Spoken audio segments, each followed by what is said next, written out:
Well, hello, my spookies. I hope you've had a great week. Scully and we've been very, very busy. So I think it's about time for us to tell some ghost stories and go to sleep. I hope you've been enjoying these tales. If you have, give us a thumbs up and, subscribe if you want. But I think right now we're going to call it a night. Right, Scully? So, lights out. Whatever you do, stay spooky and enjoy.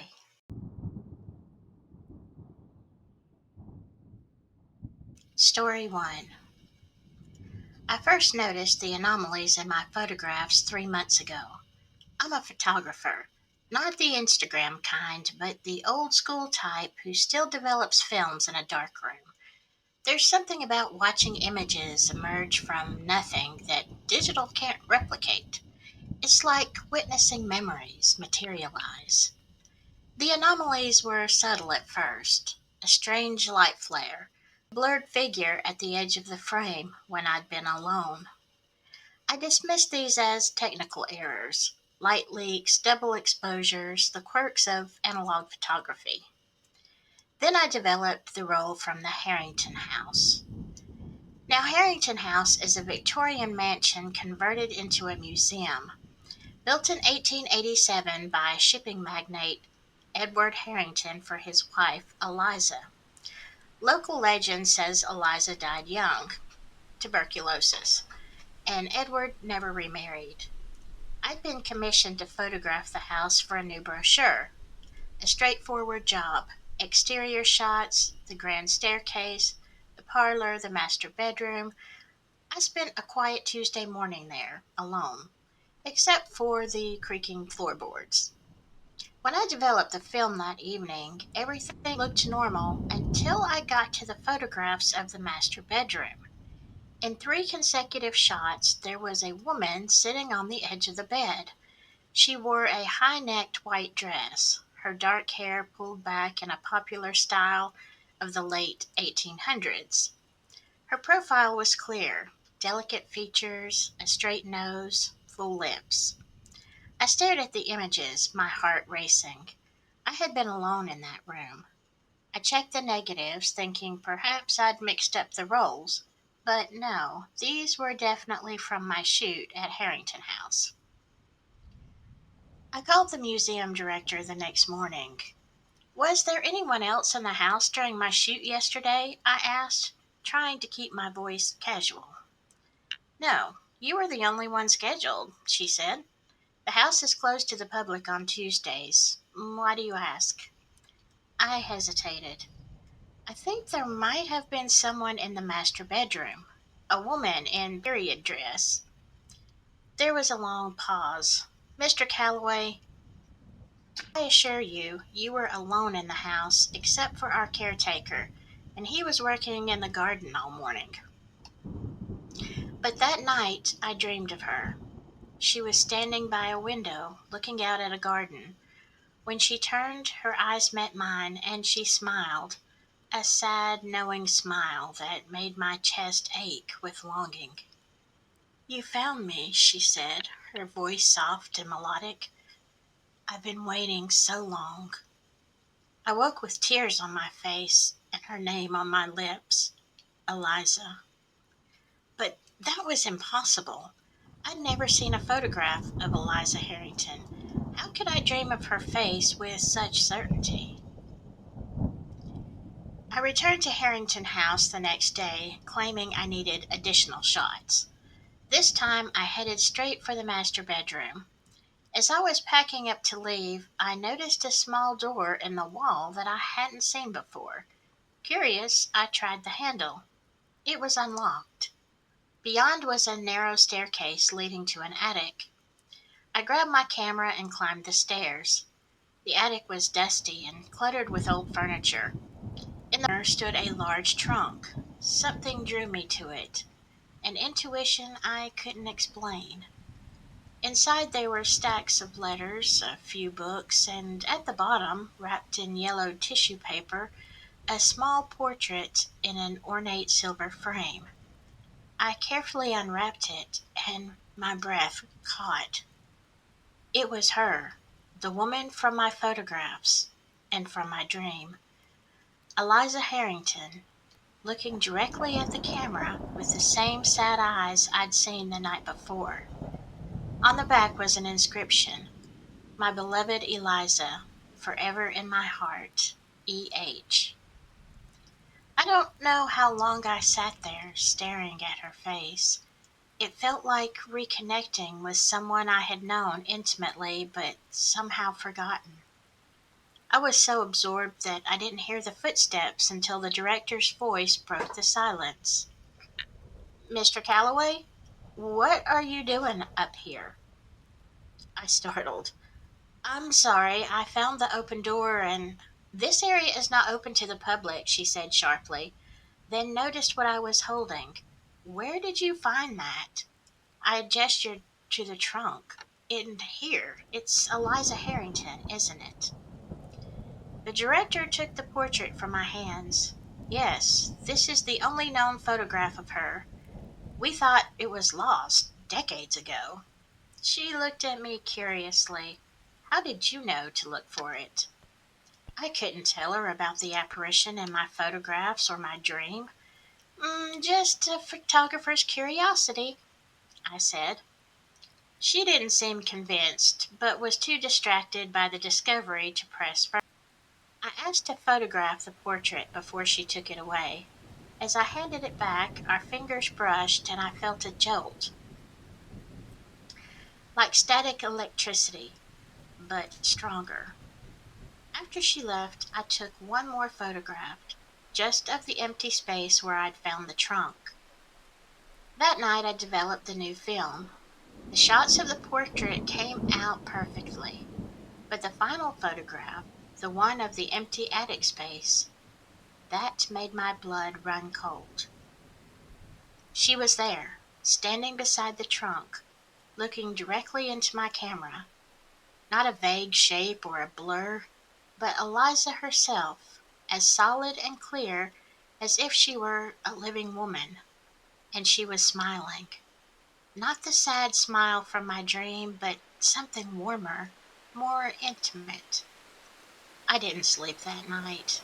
Why did I feel such a profound connection to a woman who had died over a century ago?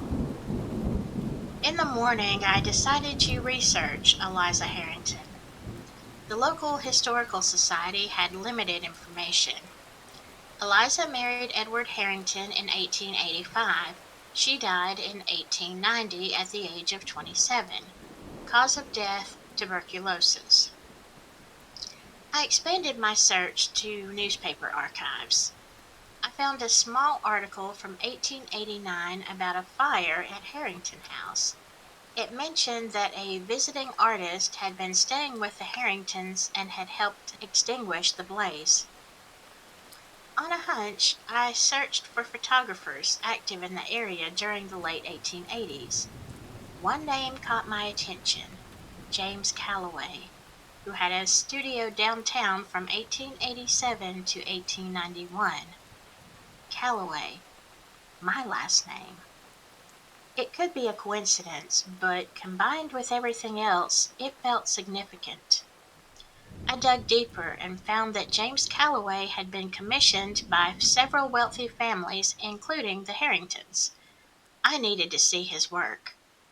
The University Library Special Collections housed some of his photographs. Calloway was quite talented, the archivist said. His portraits have a remarkable intimacy to them. She was right. His subjects looked relaxed, natural, often with a hint of a smile or a sparkle in their eyes. Before leaving, I asked if there was any information about James Calloway's personal life. The archivist directed me to a collection of business records and personal papers. Among them was a small leather-bound journal. Most entries were brief notes about appointments, but scattered throughout were more personal reflections. I read for hours, piecing together the life of a man who had lived over a century ago. James Calloway had come to town in 1887 establishing his photography studio after apprenticing in New York. He was unmarried and dedicated primarily to his art. And then, beginning in early 1889, he wrote about Eliza. March 15th, 1889. Photographed Mrs. Harrington today. E.H. commissioned a portrait as an anniversary gift for his wife. She is a remarkable subject, natural, unaffected. Her eyes hold a depth I've rarely captured on film. April 2nd, 1889. Another session with Mrs. H today. She has an intuitive understanding of light, of composition. We spoke at length about my work in New York and her life before marriage. Hours passed like minutes. The entries continued, becoming increasingly personal, increasingly intimate. It was clear that James had fallen deeply in love with Eliza, and she with him. They were careful, meeting under the guise of portrait sessions. August 30th, 1889. Eliza spoke of leaving today, of us going away together. It seems impossible, reckless. And yet, when she describes the life we could have, a small house by the sea, my photography, her finally learning to paint as she's always wanted, I find myself believing it could be possible. September 14th, 1889. Disaster. The light returned during our meeting at Harrington House. The fire spread quickly. We managed to extinguish it before serious damage occurred, but a servant saw us together in a moment of unguarded affection. Eliza fears the servant will tell her husband. October 1st, 1889. Haven't seen Eliza in 2 weeks. No word. Went by Harrington House today but was turned away. My letters go unanswered. I fear the worst. The journal entries became sporadic after that, filled with worry and increasing desperation. Then a final entry. December 18th, 1889. Eliza is gone. Tuberculosis, they say, but I don't believe it. She was in perfect health when I last saw her. I managed to speak with a housemaid who told me Eliza had been unwell since October, confined to her room, no visitors permitted except the doctor. It doesn't make sense. I fear something sinister has occurred, but I am powerless to investigate. I cannot stay here with her ghost around every corner. I'm closing the studio, returning to New York, but I will never forget her, my Eliza, my love across time. The journal ended there. According to the historical records, James Calloway left town in early 1890. I sat in the library as closing time approached and my mind reeling. The parallels were uncanny. A photographer named Calloway falling in love with Eliza Harrington. Was it possible that I was somehow connected to this man? But that didn't explain the dreams, the sense of recognition, the feeling that I knew her. Unless, what if I wasn't just connected to James Calloway? What if somehow I was James Calloway? Reincarnation? Past lives? I'd never believed in such things.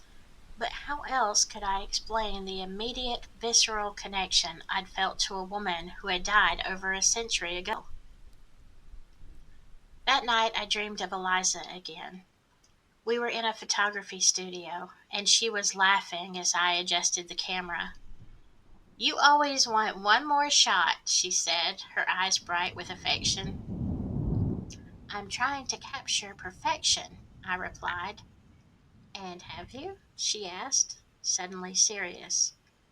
"Every time I look at you." She smiled, but there was sadness in it. "We're running out of time, James." I woke with tears on my face again, but this time with a certainty I couldn't explain. I needed to go back to Harrington House, back to that attic. There was something more to find. The museum was open to the public that day. I paid for admission and waited for my chance. When the group moved on, I slipped away, heading for the master bedroom and the small door. It was locked this time, but I felt along the frame, searching for, yes, there it was, a key, hidden on the ledge above the door. How had I known it would be there? In the attic, I moved through the space slowly, letting my instincts guide me. Near one of the small windows, I noticed a loose floorboard. Again, that sense of familiarity. I knelt and I pried it up. Beneath was a small space, and in it, wrapped in cloth, was a box. A photographer's box for glass plate negatives. With trembling hands, I opened it. Inside were several glass negatives, remarkably well preserved. I held one up to the light. It was a portrait of Eliza, not the pose of the earlier one, but Eliza laughing, her head thrown back, her eyes bright with joy. I'd never seen this image before, and yet I knew exactly when it had been taken. An afternoon in July 1889. The light perfect, her mood playful after reading her a poem. I knew because I had been there, because I had taken this photograph. I carefully wrapped the box in my jacket and left the museum. In the dark room that evening, I made prints from the century-old negatives. Each one emerged from the chemical bath like a miracle. Eliza reading by a window. Eliza in the garden. Eliza looking directly into the camera with such love it made my heart ache. These weren't formal portraits. They were intimate moments between lovers. The final negative was different. It showed Eliza standing by a window, looking out at a garden, exactly as she had appeared in my first dream. On the back of the negative was scratched a date, March 10th, 1890, 5 days before her reported death. I made a print of this last image and studied every detail.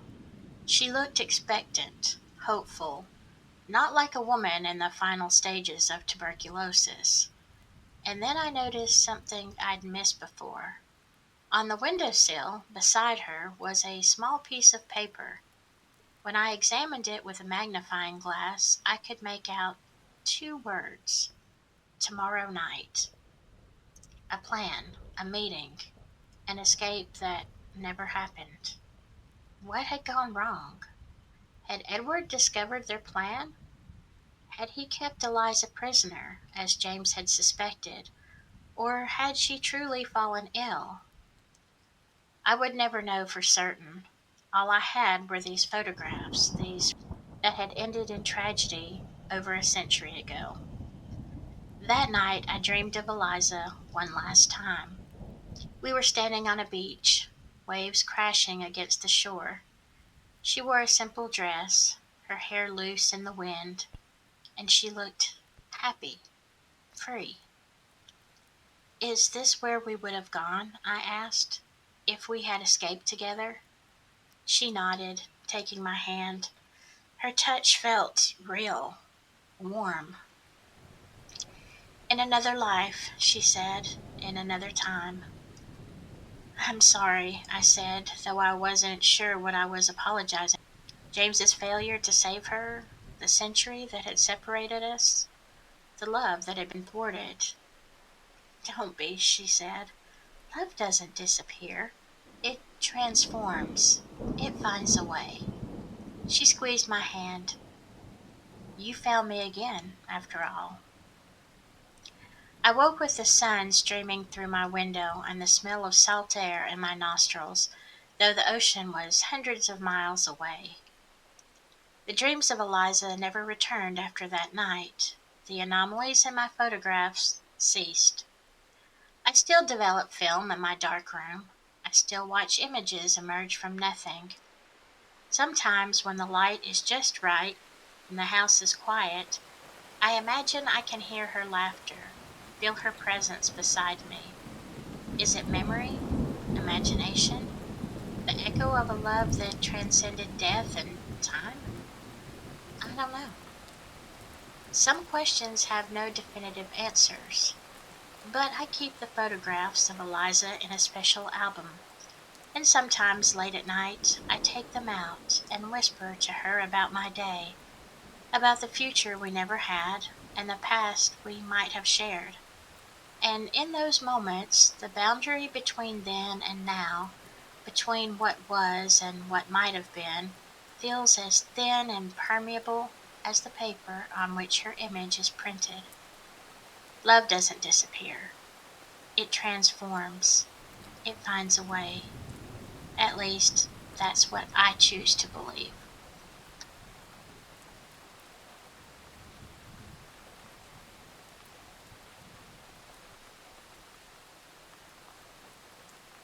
It was turning out to be a beautiful morning as I arrived at the office. That is, until I discovered the manila folder was already on my desk. No return address, just my name written in neat, precise handwriting I didn't recognize. Inside was a single newspaper clipping, yellowed with age, dated October 17th, 1982. Local journalist found dead in apartment. Catherine Mercer, 34, investigative reporter for the Chronicle, was found deceased in her apartment yesterday evening. Police are investigating the death as suspicious. Mercer was known for her work on political corruption and had recently been researching connections between city officials and organized crime. She is survived by her sister, Elizabeth Mercer. I stared at the clipping, confused. I'd never heard of Catherine Mercer. I'd only been working at the Chronicle for 6 months, my first job after graduating with journalism. Why would someone send me this? Beneath the clipping was a handwritten note. They never found her notes. Keep looking where she stopped. Room 302. I should have thrown it away. Anonymous tips were usually cranks, but something about it nagged at me. The precision of the handwriting, the age of the newspaper clipping, the fact that someone had delivered it directly to my desk, bypassing mail and security. I pulled up the Chronicle's digital archives. Catherine, Mercer, Catherine Mercer's death had indeed been reported exactly as the clipping showed, but the follow up stories were sparse. After a week of ongoing investigation updates, the case faded from the news cycle. The last mention noted that police had ruled the death undetermined, with no evidence of foul play despite the initial suspicions. So I dug deeper, searching for Catherine's bylines in the months before her death. She'd been prolific, publishing exposés on building code violations, campaign finance irregularities, and corruption in the city's contract bidding process. Her last published piece was dated 2 weeks before her death, a seemingly routine story about renovations at the old Westfield Hotel downtown. The Westfield, room 302. It couldn't be a coincidence. The Westfield Hotel had been a landmark downtown for nearly a century before closing in the early 2000s. It had sat vacant for years until a developer purchased it recently, planning to convert it into luxury condominiums. I grabbed my bag, the clipping, and the note, and headed out. I told my editor I was following up on a lead for my piece about urban development. Not entirely a lie. The Westfield renovation was a part of a larger story about gentrification that I'd been researching. The Westfield was an imposing structure, 12 stories of Gothic Revival architecture. Now it stood, partially gutted, surrounded by construction barriers.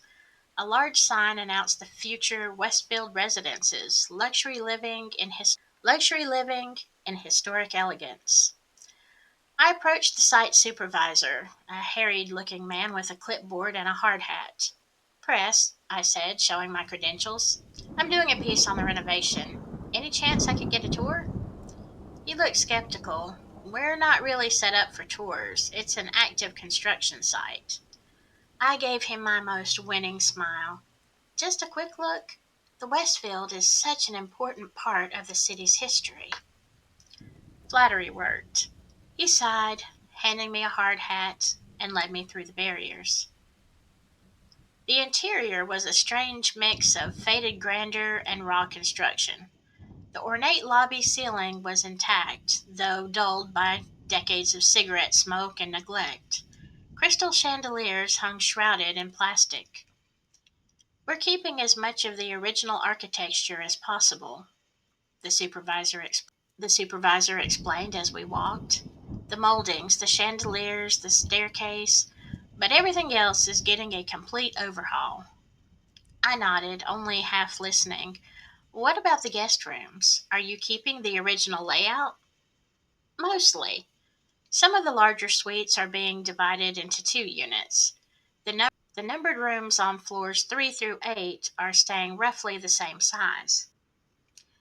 Could I see the third floor? I asked, trying to sound casual. He checked his watch. I've got a meeting in 15 minutes, but sure, we can do a quick walkthrough. The elevator was out of service, so we took the grand staircase. The third floor hallway was dim, lit only by temporary work lights. Plastic sheeting separated areas under active construction from those still awaiting work. This section hasn't been started yet, the supervisor said. We're working top down, so floors 9 through 12 are almost done. 3 through 5 are next month's project. What about room 302? I asked. Is it still intact? He gave me a curious look. Oddly specific interest. I shrugged, just wondering about the condition of the original rooms. He led me down the hallway, past doors with faded brass numbers 306, 304, 302. The door was locked. Can't go in without the master key, which is back in my office, he said. But they're all pretty much the same. Original fixtures, original furniture that's being auctioned off, original wallpaper that's being stripped. I peered through the transom window above the door. I could just make out a standard hotel room, a bed with a stripped mattress, a desk, a wardrobe, all covered in a layer of dust. When was the last when was the last time this was an actual functioning hotel room? I asked. The hotel closed in 2003, but this floor was actually taken out of service earlier, sometime in the 80s, I think. There was water damage from a burst pipe. They just closed off this section rather than repair it, since business was already declining. The 1980s, when Catherine Mercer was alive, when she wrote that final article about renovations at the Westfield. I returned to the Chronicle building and spent the afternoon digging through physical archives. I found her personnel file, thin with just basic employment information and a small photograph. She had been pretty, with dark hair cut in the feathered style popular in the early 80s, intelligent eyes, a serious expression. I also found her article about the Westfield renovations. It was straightforward reporting about a $3 million update to the aging hotel. Nothing that seemed worth killing over. But Catherine had been investigating corruption and organized crime. What if the Westfield renovation was connected somehow? What if room 302 contained evidence she had gathered? I needed to get into that room. That night I returned to the Westfield. The construction was deserted, the workers gone for the day. Security consisted of a chain link fence and a sleepy guard in a booth near the main entrance. I circled the block, looking for another way in. I found it in the form of a service entrance on the side street, its padlock hanging open. Heart pounding, I slipped inside. The building was eerily silent, moonlight filtering through plastic covered windows, casting strange shadows across the lobby. I used my phone's flashlight to navigate, making my way up the grand staircase to the third floor. Room 302 was still locked, but the old hotel doors weren't exactly high security. A firm push with my shoulder and the aged wood around the lock splintered. I was in. The room was exactly as I'd glimpsed it earlier. A standard hotel room frozen in the early 1980s. Faded floral wallpaper, a queen-size bed with a bare mattress, a desk, a wardrobe, a bathroom with avocado green fixtures. A layer of dust covered everything. I searched methodically, under the mattress, in the desk drawers, behind the wardrobe. Nothing. Then I noticed something about the desk. It was positioned oddly, a few inches away from the wall. I moved it aside and found what I was looking for, a loose section of the baseboard. When I pulled it away, there was a small cavity in the wall. Inside was a notebook, its cover faded, its pages yellowed, and beside it, a small tape recorder, the kind journalists used before digital recording devices. My hands trembled as I opened the notebook. The same neat, precise handwriting from the note I'd received. Catherine Mercer's handwriting. The notebook contained interview notes, dates, times, names, many of which I recognized as prominent city officials from the era, some of whom were still in positions of power today. There were references to meetings at the Westfield, always in room 302, payments exchanged, contracts awarded, a systematic pattern of corruption. The last entry was dated October 15th, 1982, the day before Catherine died. Meeting with M tonight. Says he has proof of direct payments to mayor's office. Claims afraid for his life. Bringing documents. I turned to the tape recorder. It was old, but when I pressed play, it still worked. Catherine's voice filled the room, clear and determined. October 15th, 1982. Meeting with Michael Donovan, former assistant to Deputy Mayor Williams. There was a sound of a door opening. Footsteps. Thank you for coming, Mr. Donovan. Call me Mike, and I'm not sure I should be here. They're watching me. Who's watching you? All of them. The mayor's office, the construction companies, the Castellani family. The Castellani family, one of the city's most notorious crime families in the 70s and 80s. You mentioned documents? Yeah, I've got 'em right here. Bank records, offshore accounts. Mayor Williams has been taking kickbacks on every major construction project for the past 5 years. The Westfield renovation is just the latest. And the Castellani connection. Oh, they're the ones paying. They control the construction companies that get the contracts. It's all a front for money laundering. This is incredible, Mike. This is enough to bring down the entire administration. Yeah, well, it might bring me down too, permanently. I need guarantees, Catherine. Witness protection. A new identity. I can't promise that, but I can promise that this story will be too big for them to cover up. Once it's published, they won't dare touch you. There's something else you should know. It's not just the mayor. It goes higher. State level. Maybe federal. What do you mean? I've seen communications, references to our friends in the Capitol, coded language about national interests, I think. The recording cut off abruptly. The recording cut off abruptly. I sat on the dusty hotel bed, my mind racing. Catherine Mercer had uncovered a massive corruption scandal involving the city government, organized crime, and possibly state or federal officials. And the next day, she was dead. But why send this to me now? Who had left the folder on my desk? As if in answer to my unspoken question, my phone rang. Unknown number. Hello? Did you find it? A woman's voice, elderly, but clear. Who is this? Did you find Catherine's notes? I hesitated. Yes.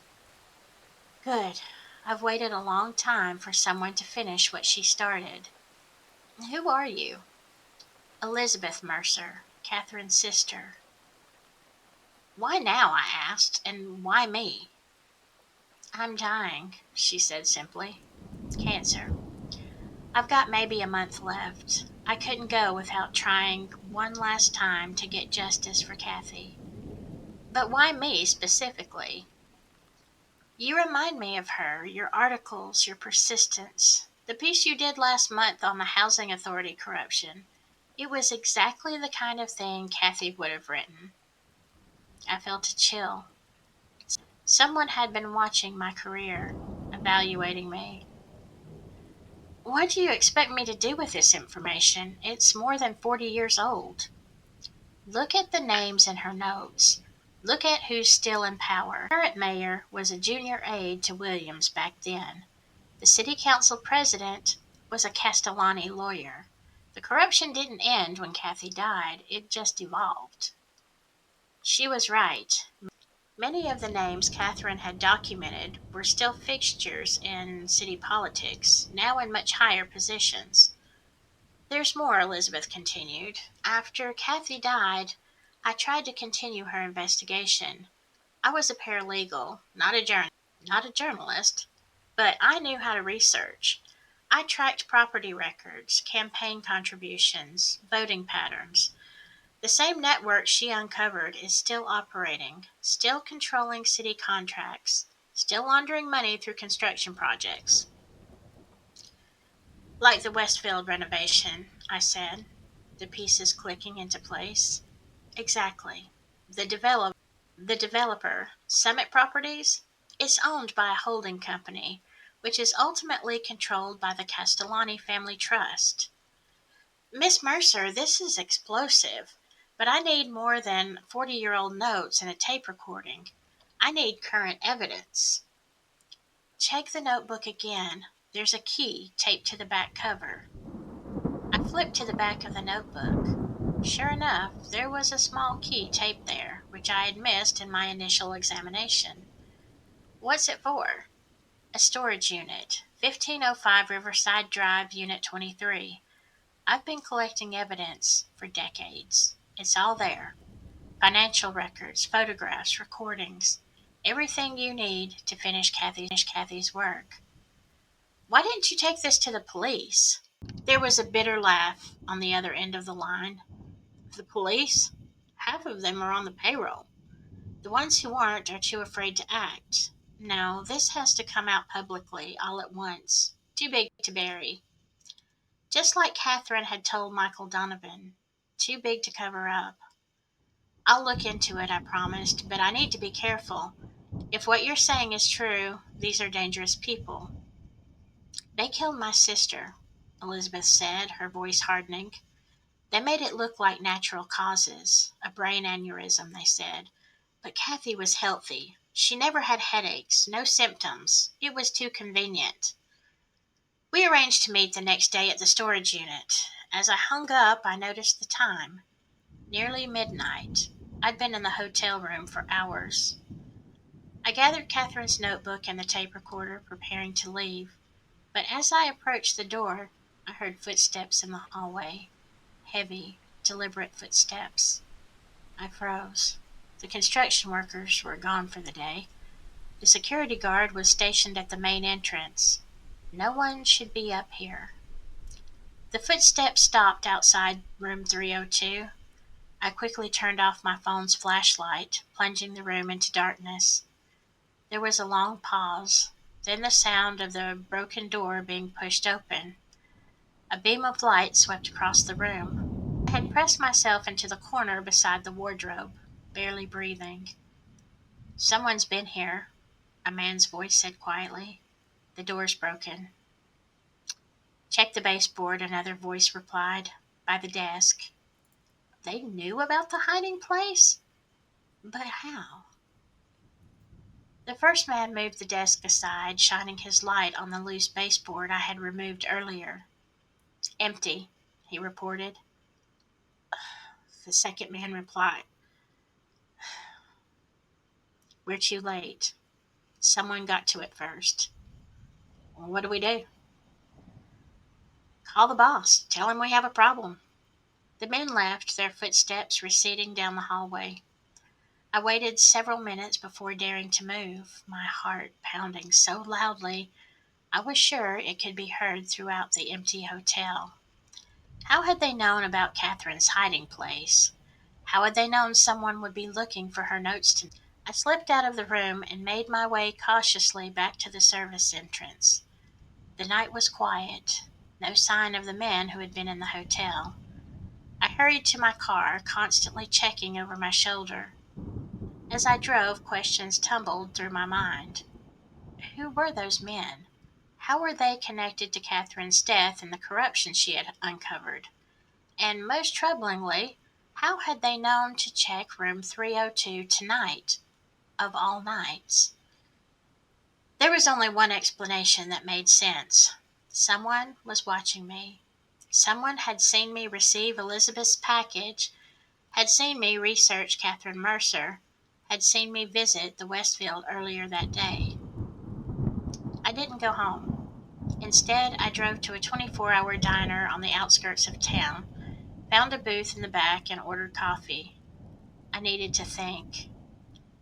Catherine Mercer had died because she had uncovered a web of corruption connecting city government, construction contracts, and organized crime.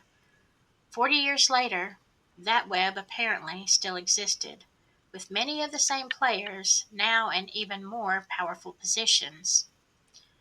I opened her notebook again, studying the names, the dates, the connections she had mapped out. The current mayor's name appeared multiple times, as did the city council president's. There were references to shell companies, offshore accounts, and inflated contract bids. And there on the final page was a name that made my blood run cold. James Sullivan, my editor at the Chronicle. He would have been a young reporter when Catherine worked at the paper. Had he been involved somehow? Was he part of the cover up? Or worse, had he been involved in her death? I couldn't trust anyone at the paper. I couldn't trust the police. I couldn't even be sure about Elizabeth Mercer. What if the woman on the phone wasn't who she claimed to be? I was alone with this, just as Catherine had been. As dawn broke, I made my decision. I would meet Elizabeth at the storage unit as planned, but I would take precautions. I would make copies of Catherine's notebook and the tape recording, store them in secure locations, and I would start writing the story immediately, with instructions for it to be published automatically if anything happened to me. Catherine Mercer had died trying to expose the truth. I might face the same fate, but her work, her legacy, would not be silenced again. Not this time.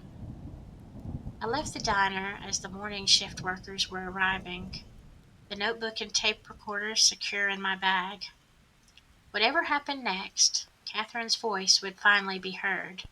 Across 4 decades, through layers of corruption and concealment, the truth was finally coming to light, and I was the one who would tell it, or die trying, just as she had.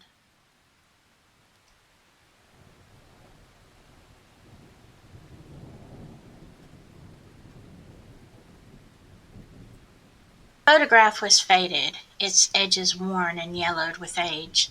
I found it tucked between the pages of my grandmother's Bible after she passed.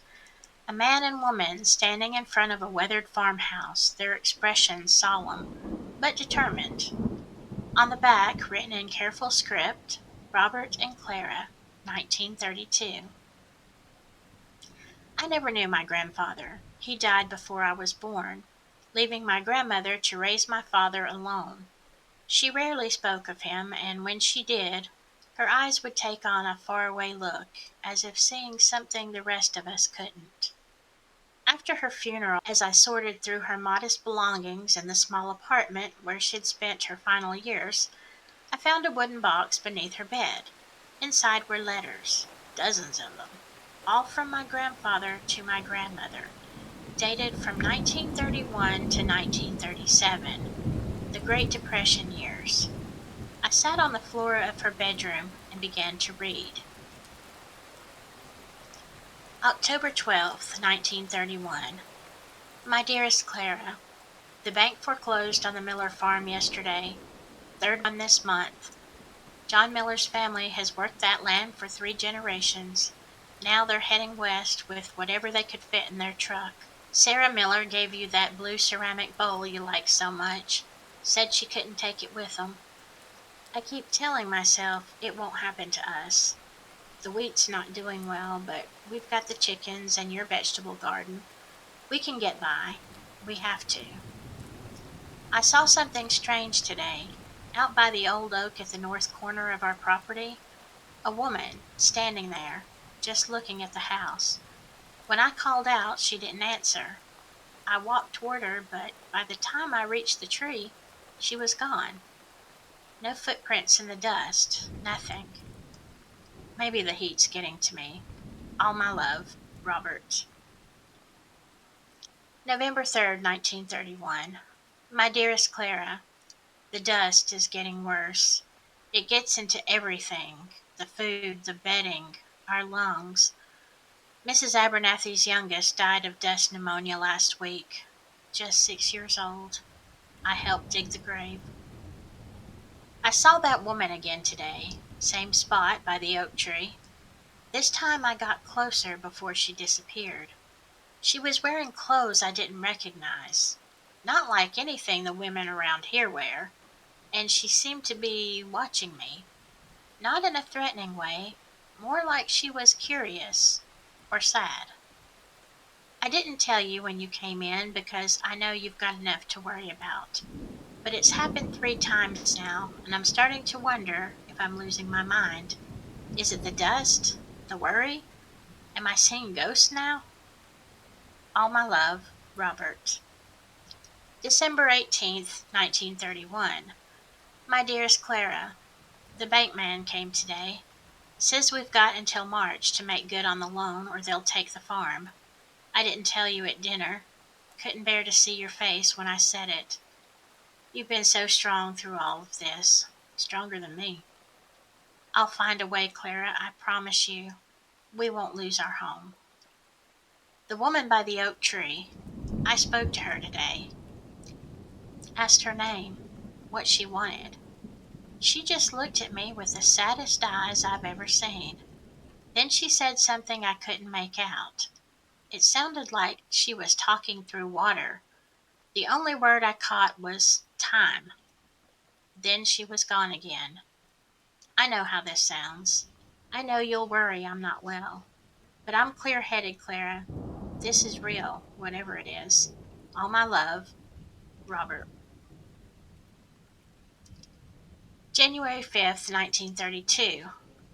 My dearest Clara, Happy New Year, although there doesn't seem to be much happy about it. The dust storm yesterday was the worst yet.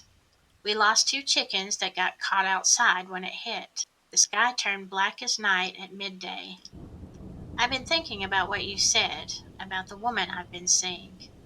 That maybe she's an angel or a spirit trying to tell me something.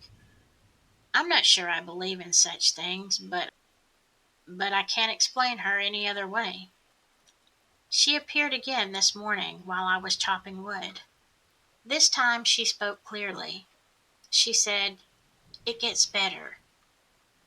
Just that, it gets better. Then she reached out like she was going to touch my arm, but her hand passed right through me. Cold as ice it was, like being touched by winter itself. I asked her what gets better, when, how, but she just shook her head and faded away, like dust gathering in the wind. What do you think she means, Clara? That the farm will be okay? That we'll keep it somehow? Or is she talking about something else entirely? All my love, Robert. February 20th, 1932. My dearest Clara, I've made a decision. I'm going to Oklahoma City to look for work. They say there are jobs there, construction mostly. The bank won't wait much longer. and the farm isn't producing enough to save it. If I can send money back to you, maybe we can hold on until things improve. I know you don't want me to go. I don't want to leave you and little James either. But what choice do we have? We can lose the farm with me here, or we might save it with me working in the city. It won't be forever, just until we're back on our feet. The woman, our ghost, as you've taken to calling her, appeared to me again last night. This time she was inside the house, standing at the foot of our bed while you slept. I nearly cried out, but something stopped me. She wasn't threatening. She looked at you with such tenderness, Clara, like she knew you, loved you even. She said, "Don't go," clear as day. "Don't go to the city." How did she know? I haven't told anyone but you about my plans. She said something else, too, something that chilled me to the bone. If you leave, you'll never come back. Is she warning me? Threatening me? I don't know what to believe anymore. All my love, Robert. March 3rd, 1932. My dearest Clara, I've been in Oklahoma City for 2 weeks now. Found a room in a boarding house with 5 other men, all farmers who've left their land. Found work, too, helping build a new government building. The pay isn't much, but it's something. I send what I can. I miss you and James terribly. The city is loud and dirty and nothing like home. At night, I close my eyes and picture your face, try to remember the smell of your hair when I hold you. Our ghost hasn't appeared to me here. Perhaps she's tied to the farm somehow. Or perhaps she was never real at all, just a product of my worried mind. Either way, I find myself missing her too, strangely enough. Missing her warnings and her sad eyes. Did I do the right thing coming here? Some nights I'm not sure, but then I think of you and James and I know I'd do anything to keep a roof over your heads and food on your table. All my love, Robert. April 7th, my dearest Clara. Your letter brought me both joy and sorrow. Joy to hear your voice, even if only in written words. Sorrow to learn that the bank has given its final warning. We have until May 1st, then the farm is theirs. I've been working double shifts when I can get them. My hands are raw and my back aches constantly, but none of that matters if it means saving our home. I'll send everything I've earned at the end of the week. Will it be enough? I pray that it will. You asked about our ghost. No, she hasn't appeared to me here, but last night I had a dream so vivid it might as well have been a visitation. I was back at the farm, standing by the oak tree. The woman was there, but this time she wasn't alone. A man was with her, his arm around her shoulders. They were looking at the farmhouse with such longing. I couldn't see the man's face clearly, but something about him was familiar. The way he stood, perhaps, or the set of his shoulders. The woman saw me and spoke. "You can still change it," she said. "Go home." I woke up with her words echoing in my ears. Go home. But how can I, Clara? Without the money from this job, we'll lose everything for certain. All my love, Robert. May 2nd, 1932. My dearest Clara, your letter has left me devastated. The bank took the farm. After 3 generations of my family working that land, it's gone. Just like that. You say not to blame myself, that we did everything we could. But if I had stayed, might things have been different? Our ghost seemed to think so. Don't go, she said. I should have listened. The foreman has promised me steady work for at least another month.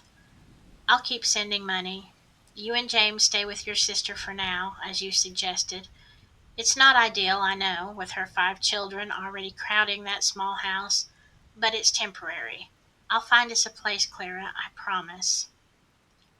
The dream came again last night, the same scene, our ghost and the man by the oak tree, looking at the farmhouse, but this time I could see inside the house too. A family was there eating dinner around our table. Not us, strangers. This isn't how it was supposed to be, the woman said to me. This isn't right. What did she mean, Clara? What was supposed to be? All my love, Robert. June 10th, 1932. My dearest Clara, the construction job ended yesterday. They say there might be more work in a few weeks, but I can't wait that long. Not with you and James depending on me. I've heard there's farm work in California. Good work, they say, in the orange groves and vegetable fields. Year-round employment because of the climate. I know it's far, farther than we ever imagined being apart. But what choice do I have? A man I work with is driving out there next week.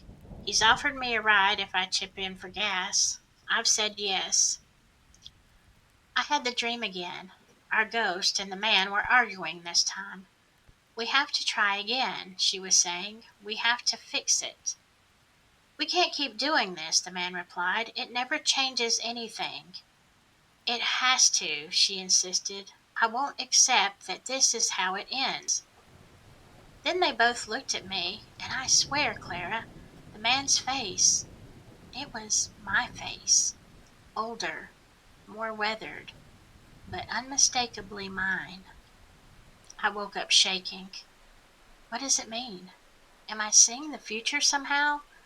Or is my mind simply breaking under the strain of our circumstances? All my love, Robert.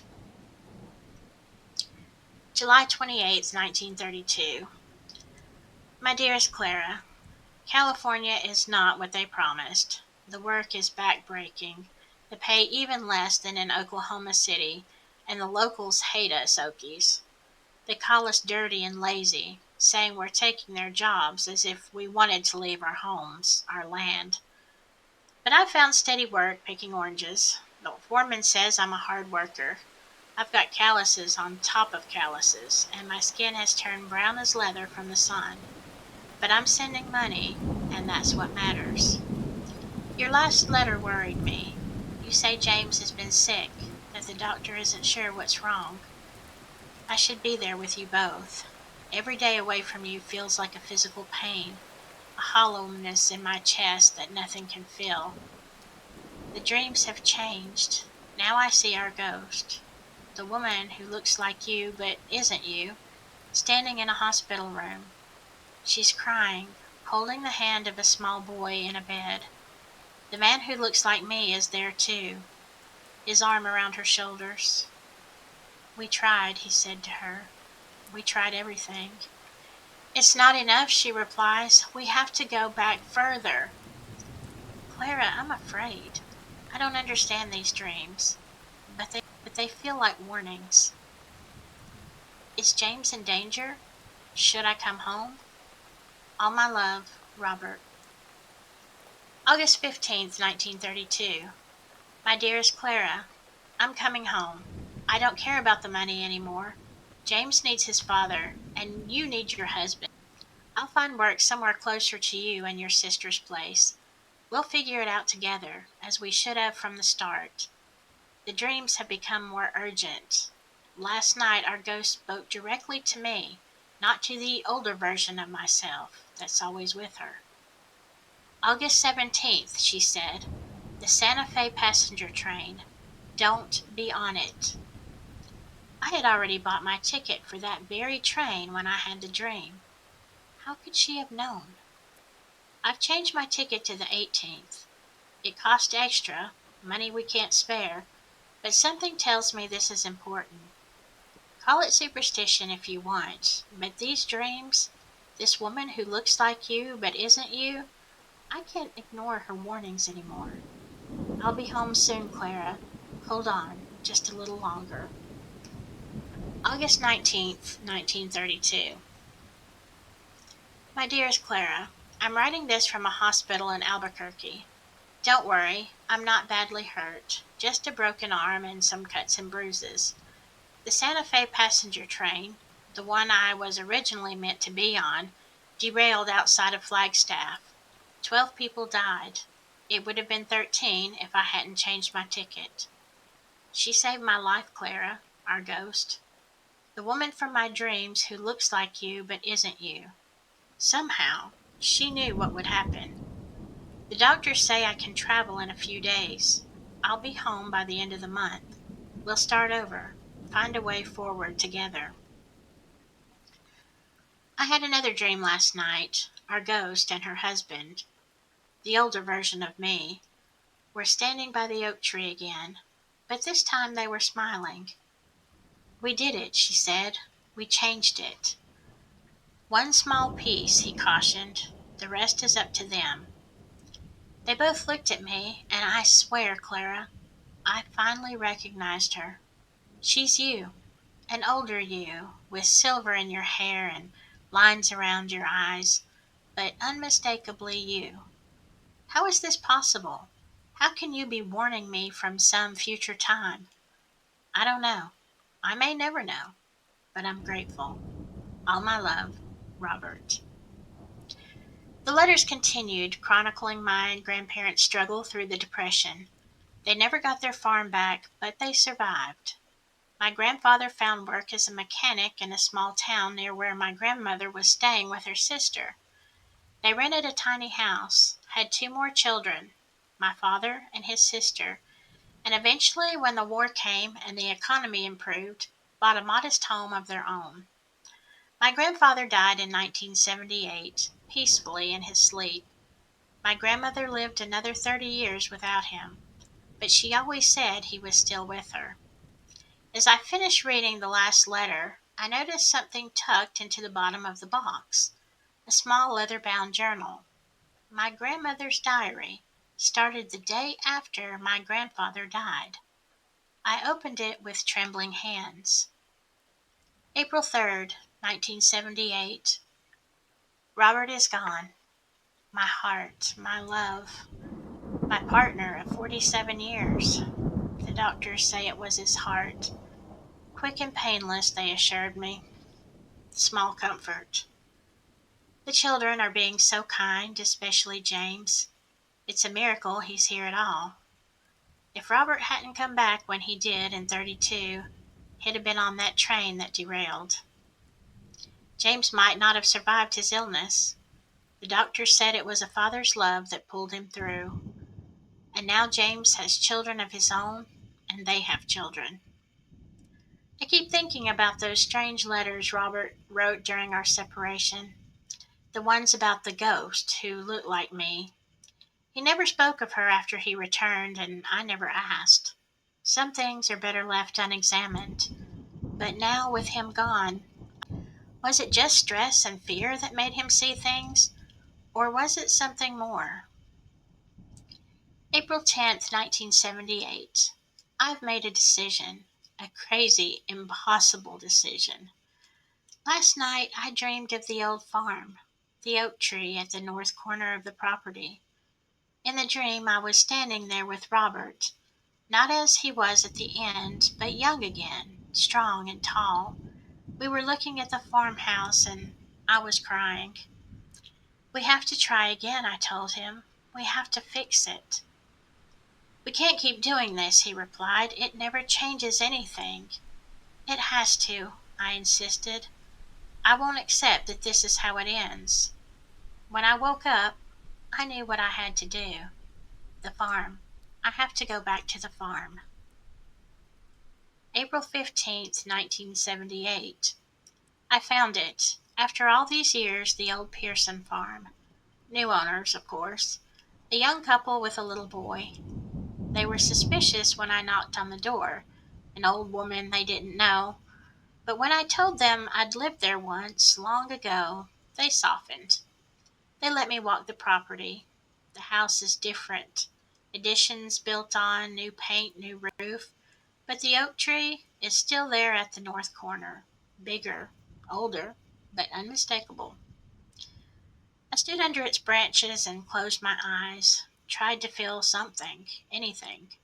A connection to the past, to Robert, to the younger versions of ourselves who struggled and suffered and somehow survived. But nothing happened. Of course, nothing happened. What was I expecting? Time travel? Ghosts? I'm an old woman grasping at straws, trying to hold on to a husband who's gone. I won't go back there again. May 1st, 1978. The dreams won't stop. Every night now, I'm at the farm with Robert. Sometimes we're watching the house from the oak tree. Sometimes we're inside, watching scenes from our past play out like a movie. And sometimes, and this is the strangest part, we're interacting with Robert's younger self, warning him, guiding him. August 17th, I tell him in the dream, the Santa Fe passenger train. Don't be on it. And he listens. He changes his ticket. He lives. Is this what Robert experienced in 1932? Is this what he was trying to describe in his letters? Not a ghost, but me? An older version of me? Somehow reaching back through time? It sounds impossible.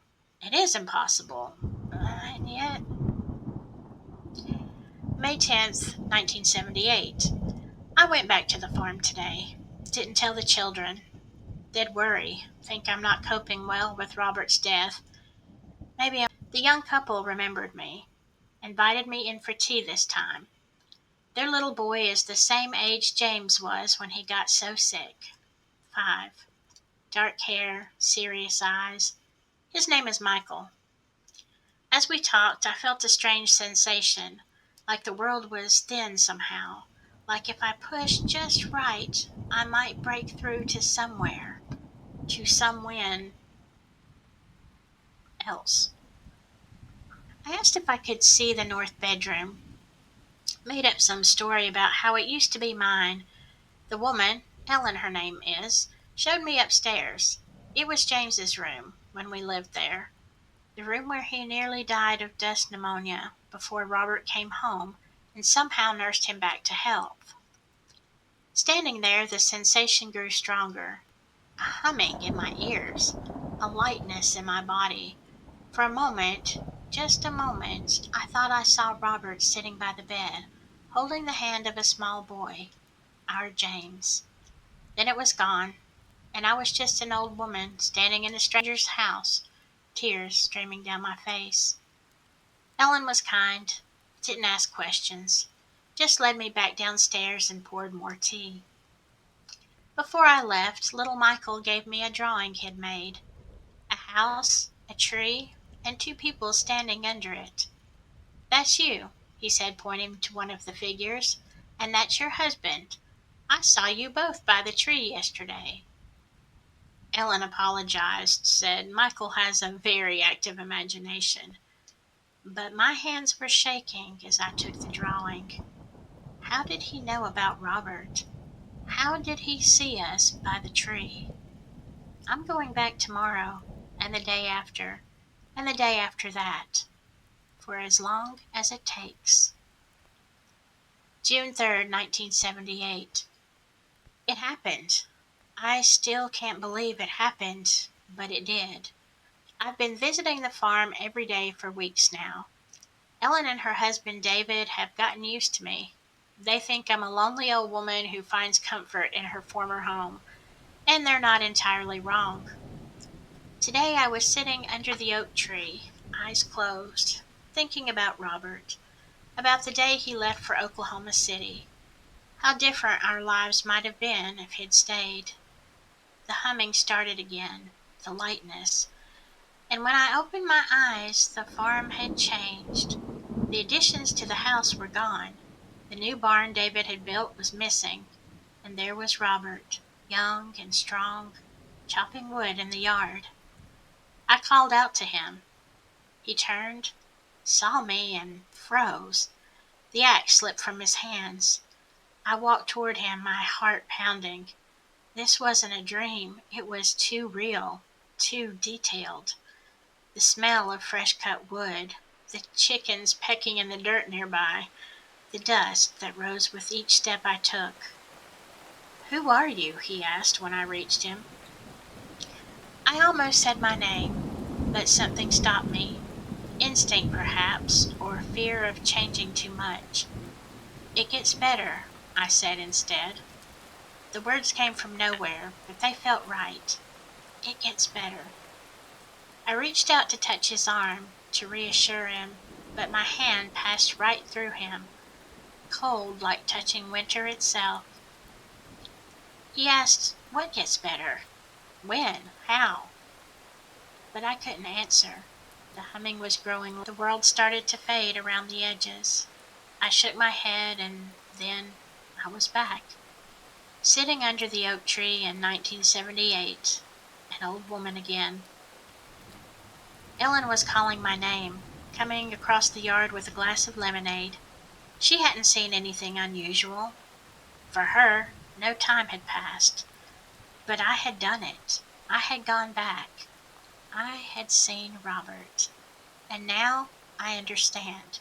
The ghost in his letters, it was me. It was always me, reaching back from the future, trying to warn him, guide him, save him. The diary entries continued, detailing my grandmother's repeated journeys back in time. Sometimes she could control where she went, focusing on specific moments she wanted to change or influence. Other times she seemed to slip back randomly, observing scenes from their past without being able to interact. And she wasn't alone. As the entries progressed, she wrote about my grandfather joining her on these journeys. His spirit, his consciousness, something of him that had remained connected to her, even after death. Together they tried to create a better path for their younger selves. Small changes at first, warning Robert about the train, guiding him home to save James. Then larger ones, trying to save the farm, trying to spare their younger selves some of the hardship they had endured. But there were rules, limitations. They couldn't change everything. Some events seemed fixed, immovable. The farm was always lost. The depression always happened. But within those constraints, they found ways to soften the blow, to guide their younger selves toward choices that would lead to survival, to family, and to love that endured. The final entry was dated just a week before my grandmother died. March 12th, 2008. I'm tired, so tired. These journeys take more out of me each time. Robert says it's enough, that we've done what we could. He's right. I know he's right, but it's hard to let go. Yesterday we went back to 1932 one last time, stood by the oak tree and watched as Robert's younger self returned home from California, his arm in a sling but otherwise whole. Watched as he embraced Clara, young me, and lifted little James in his good arm, the boy pale but recovering. "We did it," I said to Robert. "We changed it." "One small piece," he cautioned. "The rest is up to them." And it was. It is. We all make our own choices, forge our own paths. But sometimes, just sometimes, we get a little help from the future. I won't go back again. It's time to move forward. Robert is waiting for me on the other side, and I'm ready to join him. Not in the past, but in whatever comes next. To whoever finds this journal, probably you, Sarah, my practical granddaughter, who will no doubt be the one to sort through my things, I know how this sounds. Impossible. The ravings of an old woman lost in grief and fantasy. But the oak tree is still there, on the old Pearson farm. And sometimes, if you stand beneath its branches and close your eyes, you might feel it too, that humming, that lightness, that sense that time isn't quite as linear as we think. Or maybe you won't. Maybe that gift, that burden, was only for Robert and me, our own private miracle. Either way, remember this: love doesn't end, not with distance, not with hardship, not even with death. It echoes across time, reaching backward and forward, connecting us in ways we can't always see or understand. And sometimes, if we're very lucky, it gives us a second chance to get things right. I closed the diary. my hands trembling. Outside, the sun was setting, casting long shadows over my grandmother's small apartment. I should have felt unsettled, disturbed even, by what I'd read, by the impossibility of it. Instead, I felt a strange sense of peace, of continuity. I gathered the letters and the diary, placing them carefully back into the wooden box. Then I noticed something I'd missed before, a folded piece of paper tucked into the diary's back cover, a child's drawing, faded with age, a house, a tree, and two people standing under it. On the back, in my grandmother's handwriting, Michael's drawing, 1978. Proof. I sat there for a long time holding that drawing, thinking about time and love and the connections that bind us across years, across lifetimes. Then I packed the box into my car and drove. I didn't need directions. Somehow I knew exactly where the old Pearson farm was, though I'd never been there before. It was dark when I arrived. The current owner's lights were on, a family having dinner around a table that might or might not have been the same one my grandparents once gathered around. I didn't disturb them. Instead, I walked to the north corner of the property, where a massive oak tree stood silhouetted against the night sky. I placed my hand on its rough bark and closed my eyes. At first, there was nothing, just the cool night air, the distant sound of crickets, the occasional car passing on the road. Then a humming, faint at first, then growing stronger, a lightness in my body as if gravity had loosened its hold. I opened my eyes. The farm had changed. The modern additions were gone. The solar panels on the roof, the satellite dish, the paved driveway, all vanished. In their place was a simpler structure, weathered by sun and dust, and there, standing on the porch, were two figures, an old man and woman, their faces lined with age, but their eyes bright with recognition. My grandparents, not as they were in the photographs I'd grown up with, young and serious faced, but as they might have been had they grown old together, as they were in the time slips my grandmother described. They smiled at me, these impossible figures from a past that was also somehow connected to the future. The woman, my grandmother, raised her hand in greeting or farewell. I couldn't tell which. Then the humming intensified, the world blurred, and they were gone. I was standing alone under the oak tree, in the present, tears streaming down my face. But I wasn't really alone. I understood that now. Time isn't a straight line, but a web, connecting moments, people, loves and losses, in patterns that we can barely comprehend. My grandparents had found a way to navigate that web, to reach across time and change small pieces of their story, and in doing so, they had changed mine too. I walked back to my car, the wooden box of letters and diaries clutched to my chest. Tomorrow I would read them again, try to understand more of what my grandmother had discovered, what she and my grandfather had done.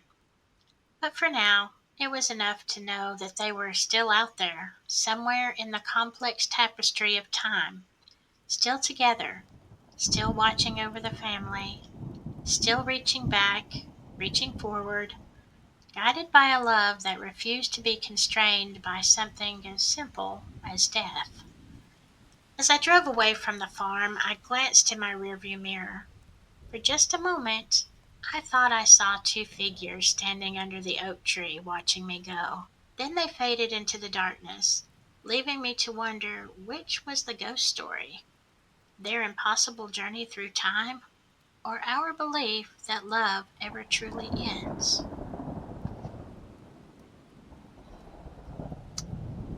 I hope you have enjoyed these stories, and I hope you are asleep by now.